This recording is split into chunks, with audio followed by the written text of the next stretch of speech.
Okay, good morning everyone. December 18, Thursday, 7:55. So bago ako magbaklas ng ibang mga bed, gawa tayo ng recorded video anong trading plan for today.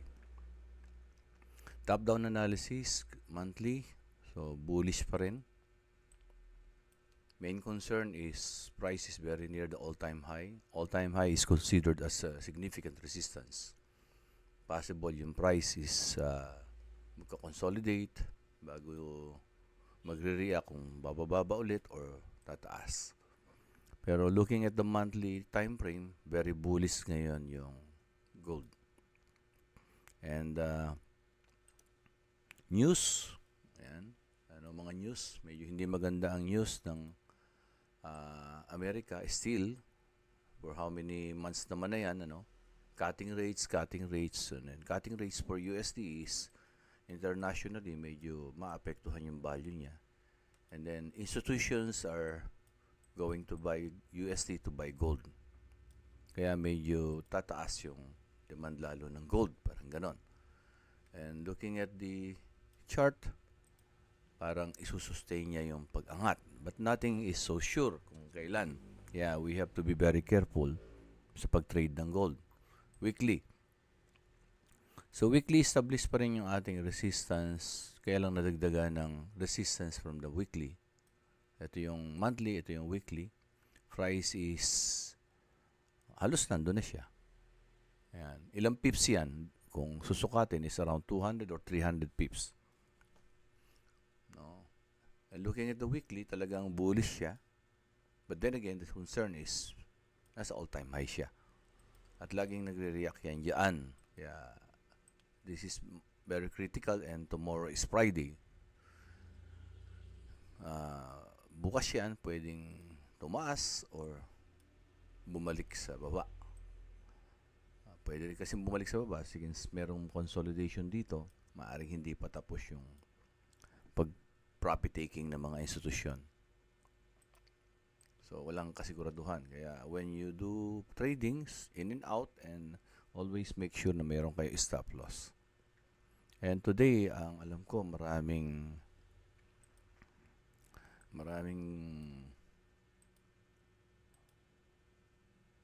high impact news. Alam ko, marami tayong high impact news for today, 18. Hindi naman marami. Pero meron na yan. CPI, unemployment claims, ayan. Around 10 a.m. meron. 10 a.m. meron. So, 9:30. So, medyo, para sa akin, pag ganyan, medyo iwas until after the news. Kasi, by experience talagang, mas madalas hindi maganda ang naging resulta ng trade ko. Pero gusto nyo i-try it on demo. Okay, this is weekly, daily. Sa daily, for the past how many days from last Friday, so the price is sideways. Kaya lang, looking at the body ng candlestick na to, this is Monday, Tuesday, Wednesday, last day, yesterday is very bullish yung candlestick. Medyo nag-react lang siya dito sa resistance ng weekly. So, what will happen? I don't know, no? Pero medyo may pagka-bias ng bullish. Yun nga lang, if you intend to buy later, after the news, make sure na nabantayan nyo. Kasi yun na nga yung sitwasyon. Nasa very near siya sa all-time high. Okay? And then, 4 hours. Yan. Ito, nilagay ko lang ito. Nilagay ko lang itong candlestick na yan. Hindi kasama yan.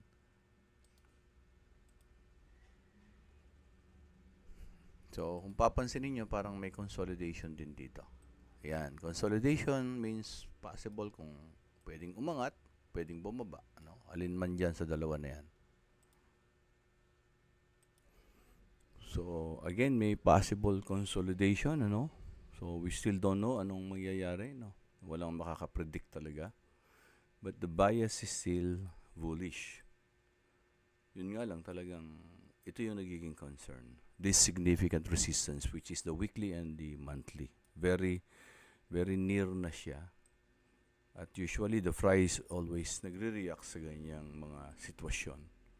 Let us try to, this is 340 something pips. Kung magbabay kayo, you try to limit your TP from your entry up to this all-time high. Yan. Kasi maaring lumagpas yan, pero the idea is minsan, bago dumating yan, bababa, bago tumaas. Ganon. Parang ganito.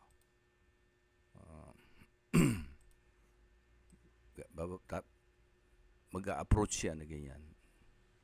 Minsan bababa, parang mina-mindset yung tao na magsesell na din. Pag nag-sell ka dyan, you have stop losses above the all-time high, tsaka niya i-stop loss hunting. May mga ganong galaw. Then, tsaka niya ibabalik. Kaya medyo possible magkaroon ng volatility rito.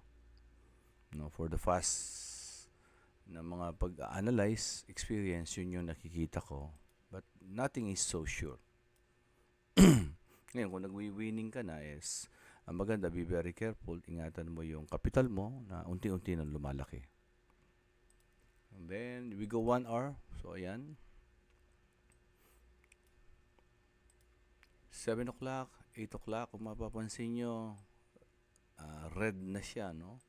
Bearish, pero tingnan natin, very early kasi. Para sa hindi mga sa mga scalping, medyo nagte-trade na sila dyan, ayan. Medyo una, open dito, kanina, bumaba, then tumaas, open dito pala, sorry. Tumaas, bumaba, then bumalik, yan. Then tumaas, so parang bullish na, no? Pero bumaba pa rin. Yan, bumaba, tumaas, bumalik. So parang bearish na, pero hindi. Tumaas uli, tas bumalik. So still nagsa-sideways siya for how many hours? Almost 2 hours na, no? Ulitin natin, Medyo magulo yung kanina. Nag-open dito, tumaas, bumaba, buyer. So buyer, open dito, bumaba muna, bago tumaas at bumalik uli. So sideways na yan kaagad. So bearish, pero tumaas muna, bullish, bago bumababa ngayon. So laging kinokontra kung mapapansin nyo. So ano yung nakikita nyo? Since Asian market sessions, we have 10:30 a.m. news. So ako, I'll try to avoid. I'll wait for the London and New York katulad kahapon, yung galaw kagabi ito. Ito, London na to. London, itong galaw na to. Oh. Yan. 7, 8, 9, 10. But we can wait for next 2 hours or 3 hours kung may mapapakitang ganito. Yan. Pwede makipagsapalaran. Pero tingnan nyo to, bigla ring. Looking at the next swing high, nag-react siya, di ba? Bago bumuelo. So, 7, 8, 9, 10, 11, 12, 1, 2, 3. London, So, hindi tayo nag-sell dito kasi nga, hindi naman na-sustain yung, kung ito sana nag-close dito. Ayan. Pero hindi, there are rejections from the buyer side. Lumalabas from this resistance becomes support. Minintay niya yung support niya. And then, wait for the New York. Nag-wait yung price sa New York. 7, 8, 9, 10, 11, 12, 1, 2, 3, 4, 5, 6, 7, 8, 9. New York and London. Siya na siya. Then after neto, sa resistance na to, nag-sideways na siya. Yan. Sideways means another consolidations but we don't know yet saan ang punta. So, ang gagawin pwede, the best is hintayin natin. Again, may 10:30 a.m. news. Wait for that news na matapos. At least after 1 hour. Doon tayo uli mag-obserba. Okay, good luck sa mga inyong trade today, this morning, mga trading plan nyo.